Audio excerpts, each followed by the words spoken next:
ৰাইজ মই এতিয়া বৰ্তমান তেখেতৰ ওচৰত গৈ আছোঁ, আমাৰ ক্লাইণ্টৰ ওচৰত, যোনে আমাৰ মাছ ধৰিছিল আৰু তেখেতে খুব ডাঙৰ মন্তব্য কৰিব আৰু সেই মন্তব্যৰ পৰা ভিত্তি কৰি মই ভিডিঅ'টো বনাব লৈছোঁ। আৰু মই চশমা পিন্ধি লৈছোঁ কাৰণ তেখেত বহুত ছিনিয়ৰ চিটিজেন হয় আৰু তেখেতক মই ৰেচপেক্ট কৰিব লাগিব। চশমাযোৰ পিন্ধিলে মই ৰেচপেক্টৰ শাৰীত পৰিম। কেমেৰাটো তেখেতৰ ফালে লৈ গৈ আছোঁ মই, আৰু আপোনালোকে তেখেতক চাব তেখেতে কি মন্তব্য কৰে মাছৰ ওপৰত, তেখেতৰ জীৱনশৈলীৰ ওপৰত কি মন্তব্য কৰে। তেখেতে বৰ্তমান গা ধুই আছে আৰু মই তেখেতৰ ওচৰত গৈ আছোঁ আপোনাৰ ওচৰত। নমস্কাৰ। নমস্কাৰ অসম। কওকচোন। মই এবাৰ প্ৰথমবাৰৰ বাবে আহিলোঁ অসমলৈ। হয়।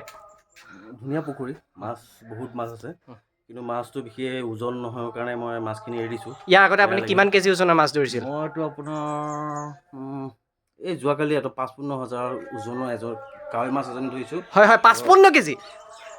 হয় গাটো মই মুচি লওঁ। হয় আহিম আকৌ আপোনালোকৰ ওচৰলৈ, মই সবিশেষবোৰ জনাম মোৰ মাছ ধৰাৰ কেপাচিটি কেনেধৰণৰ। হয় এটা বৰশী, আপুনি এটা কথা কওক। এটা মোৰ ছিংগেল বৰশী, এটা ওজন মোৰ আপোনাৰ ২৮ কেজি। সেইটো বৰশীৰে মই মাছ ধৰোঁ। কালি ৫৫ ওজনৰ এটা কাৱৈ মাছ ধৰিছোঁ। ৫৫,০০০ কেজি। ১,০০০ কেজি ওজনৰ মাছ এটা ধৰিছোঁ কালি। আৰু মই জনাম, মই অলপ গাটো মুচি লওঁ, কাপোৰযোৰ পিন্ধি লওঁ ধুনীয়াকৈ। নমস্কাৰ। হয়, চাব পাৰে আপোনালোকে ৰাইজ, তেখেতৰ যোনটো মাছ ধৰা কৌশল, তেখেতে কিমান কেজি, ৫৫,০০০ কেজি ওজনৰ কাৱৈ, যোনটো তেখেতে কি সাগৰ, নদী, কি খালত ধৰিছে সেইটো বিশেষকৈ গম নাপাওঁ।